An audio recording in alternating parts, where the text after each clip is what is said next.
സഹോദര സഹോദരിമാർ പഠിച്ചു വെക്കേണ്ട പാഠമാണ്. നമ്മുടെ മക്കളെ ശരിക്ക് ശ്രദ്ധിക്കേണ്ട സമയമാണ്.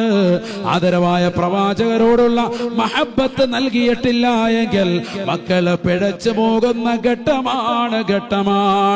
അനസ് റളിയല്ലാഹു അൻഹു പറയുകയാണ്, ഇന്ന് വരെ ഒരാളെ പോലും ചീത്ത വിളിക്കാത്ത, ഒരാളോടും അപവാദ പ്രചരണം പറയാത്ത, ഒരാളെ കുറിച്ചും ഫന പറയാത്ത, ഒരു ഫസാദ് ഏർപ്പെടാത്ത, ഒരു ഗീബത്തും പറയാത്ത, ഒരു ഏഷണിയും പറയാത്ത, ഒരു ഭീഷണിയും മുഴക്കാത്ത, അനാവശ്യമായ സംസാരങ്ങൾ നടത്താത്ത, കള്ളം പറയുക പോയിട്ട് കള്ളം ചിന്തിക്കുക പോലും ചെയ്യാത്തതാകുന്ന മുത്തുനബി അവിടുത്തെ ശറഫാക്കപ്പെട്ട നാവിലൂടെ 10 പേരെ ശപിച്ചുവത്രേ.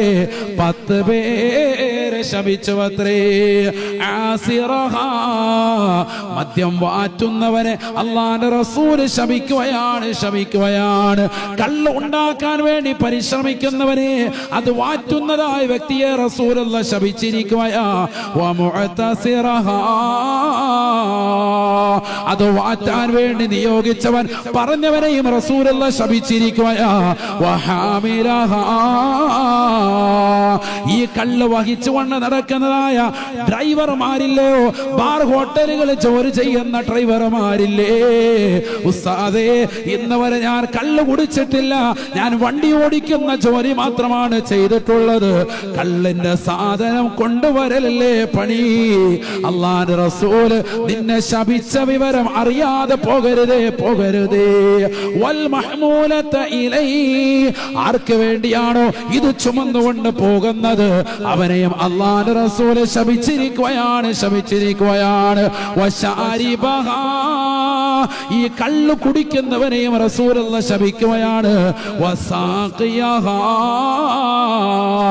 ബാർ ഹോട്ടലുകളിലും ഷാപ്പുകളിലും ഒക്കെ ജോലി ചെയ്യുന്ന ജീവനക്കാരില്ലേ, കള്ളു ഒഴിച്ചു കൊടുക്കുന്ന സഹോദരങ്ങളില്ലേ, ഇന്ന് വരെ കുടിച്ചിട്ടില്ല ഉസ്താദേ, 15,000-നും 20,000-നും ഞാൻ ഹോട്ടലിൽ ജോലി ചെയ്യുന്ന വ്യക്തിയാണ്, കള്ളു ഒഴിച്ചു കൊടുത്തിട്ടേയുള്ളൂ, ഞാൻ കുടിച്ചിട്ടില്ല എന്ന് പറയരുതേ. നിന്റെ ഒഴിച്ചു കൊടുക്കുന്ന തൊഴിൽ അല്ലാഹുവിന്റെ റസൂൽ ഇഷ്ടപ്പെടുന്നില്ല. അത് ഒഴിച്ചു കൊടുക്കുന്നവനെയും അല്ലാഹുവിന്റെ റസൂൽ ശപിച്ചിരിക്കുകയാണ്. അത് വിൽപ്പന നടത്തുന്നവനായ അഥവാ കച്ചവടക്കാരനെയും റസൂലുള്ളാഹി ശപിച്ചിരിക്കുകയാ. അത് വിറ്റിട്ട് അതിന്റെ പൈസ കഴിക്കുന്നവനെയും അതുകൊണ്ട് ആഹാര സാധനങ്ങൾ വാങ്ങിക്കൊണ്ട് മക്കളെ തീറ്റിപ്പോറ്റുന്നവരെയും അല്ലാഹുവിന്റെ റസൂൽ ശപിച്ചുവത്രേ. ലഹരി ഉൽപ്പന്നങ്ങൾ കച്ചവടം ചെയ്യുന്ന കച്ചവടക്കാരില്ലേ, സഹോദരങ്ങളില്ലേ, ദമ്പതിമാർ നമുക്കിടയിലില്ലേ. നഊദു ബില്ലാഹ്. എറണാകുളം ജില്ലയിൽ ഈ അടുത്തിടെ തന്നെ കണ്ണൂരിൽ നിന്ന് വന്ന മുസ്ലിം ദമ്പതിമാരെ എക്സൈസ് ഉദ്യോഗസ്ഥർ അറസ്റ്റ് ചെയ്യുകയാണ്. മാരകമാകുന്ന ലഹരി ഉൽപ്പന്നങ്ങൾ ബിസിനസ് ചെയ്യാൻ വന്നവരാണ്. നാട്ടിലുള്ളതാകുന്ന പട്ടിണി പാവങ്ങൾക്ക് വിശപ്പ് മാറ്റാൻ വന്നവരല്ല. ഉടുതുണിക്ക് മറുതുണിയില്ലാത്തവന് വസ്ത്രം നൽകാൻ വന്നവരല്ല. മറിച്ച് മാരകമാകുന്ന രോഗത്തിന് അടിമപ്പെടുന്ന ക്യാൻസർ വരുത്തുന്നതായ ലഹരി ഉൽപ്പന്നങ്ങൾ സമൂഹത്തിൽ കച്ചവടം ചെയ്ത് കുറഞ്ഞ രീതിയിൽ കച്ചവടം ചെയ്തിട്ട് അതിൽ നിന്ന് വലിയ ലാഭമുണ്ടാക്കി കഴിക്കാൻ വന്നവരാ. അല്ലാഹുവിന്റെ റസൂൽ ശപിച്ച വിവരം അറിയാതെ പോകരുതേ.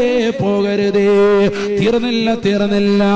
വൽ മുസ്തരിയ ലഹാ, അത് വാങ്ങുന്നതായ വ്യക്തിയെയും അല്ലാഹുവിന്റെ റസൂൽ ശപിച്ചിരിക്കുകയാണ്. എനിക്ക് കോട്ട കിട്ടിയതാണ്, ഞാനത് കൊണ്ടുവന്ന് കൊടുത്തേയുള്ളൂ, ഞാൻ കുടിച്ചിട്ടില്ല എന്ന് നീ പറയരുതേ. കൂട്ടുകാരെ സന്തോഷിപ്പിക്കാൻ ഓണത്തിനും ക്രിസ്മസിനും പെരുന്നാളിനും എന്ന് വേണ്ട ആഘോഷങ്ങൾ വളർന്നു വരുമ്പോ, വാപ്പ മരിക്കുമ്പോ, ഉമ്മ മരിക്കുമ്പോ, ജനങ്ങളുടെ മരണത്തിന്റെ പേരിലും അവരുടെ വേർപാടിന്റെ പേരിലും നൊമ്പരപ്പെട്ടുകൊണ്ട് കൂട്ടുകാർക്ക് വാങ്ങിച്ചു കൊടുക്കുന്നവരെ, നിന്റെ വാങ്ങിക്കൊടുക്കൽ തന്നെ റസൂലുള്ളാഹി ശപിച്ചു എന്ന് അറിയാതെ പോകരുതേ. വൽ ആർക്ക് വേണ്ടിയാണോ ഈ സാധനത്തെ വാങ്ങിച്ചത് അവനെയും അല്ലാഹുവിന്റെ റസൂൽ ശപിച്ചിരിക്കുന്നു എന്ന് അനസ് ഇബ്നു മാലിക് റളിയല്ലാഹു അൻഹു. ആദരവായ പ്രവാചകനെ ശപിച്ചാൽ ഈ പരിശുദ്ധ റബീഉൽ അവൽ മാസത്തിൽ വെച്ചുകൊണ്ട് പുനരൂരുള്ള പ്രിയപ്പെട്ട സഹോദര സഹോദരിമാർ അറിയാതെ പോകരുതേ. അവരെ അല്ലാഹുവിന്റെ റസൂൽ ശപിച്ച വിഭാഗമാണ്. മലായികത്തുകൾ ആമീൻ പറഞ്ഞ വിഭാഗമാണ്. റസൂലുള്ള ശപിച്ചാൽ അതിന് ആമീൻ ലോകത്തുള്ള സർവ്വ മലായികത്തുകൾ പറയില്ലേ. സർവ്വ ഔലിയാക്കളും സർവ്വ അമ്പിയാക്കളും സർവ്വ മുഅ്മിനീങ്ങളും സാലിഹീങ്ങളും അവർക്കെതിരിൽ പ്രാർത്ഥിക്കുകയില്ലേ. അതുകൊണ്ട് നിസ്സാരമല്ല, ഒഴിവാക്ക്. നിസ്സാരമല്ല ലഹരി ഉപയോഗം, പരിപൂർണമായി ഒഴിവാക്ക്. പാപ്പ ഇങ്ങനെ കാജാബീഡിയും സാധനങ്ങളും ഒക്കെ വലിച്ച് തുരുട്ട് ഐറ്റമൊക്കെ വലിച്ചിട്ട് മക്കളെ പിഴപ്പിച്ചു. അള്ളാഹു നമ്മളെ കാക്കട്ടെ. ഉസ്താദ് പറയുന്നുണ്ട്, ഈ പുകയില ഉണ്ടായത് എവിടുന്നറിയോ? അതിന്റെ ആവിർഭാവം തുടക്കം എവിടെയാണ്? പിശാച് മൂത്രമൊഴിച്ച സ്ഥലത്താണ് ഇത് കിളുത്തത് ആദ്യം. അതാണ് ഇങ്ങനെ ചുരുട്ടാക്കിയിട്ട് വലിച്ചു വിടുക രാജ്യം. എന്നിട്ട് പറയാ ഒന്നുകൂടെ കൊണ്ടുവന്ന് എന്താ ഒരു ബഫും കൂടെ എടുക്കട്ടെ. എന്നിട്ട് വലിച്ച് തലയെ കയറ്റിയുള്ള പുകയെല്ലാം അവിടെ കയറി കഴിയുമ്പോ പറയാം ഇപ്പൊ നല്ല രസം. ഇപ്പൊ പുനലൂർ ഒരു പള്ളിയൊക്കെ ഓർമ്മയുണ്ട്, പാലാപ്പള്ളി, തിരുപ്പള്ളി. അതാ അവസ്ഥ. അള്ളാഹു നമ്മളെ കാക്കുമാറാവും.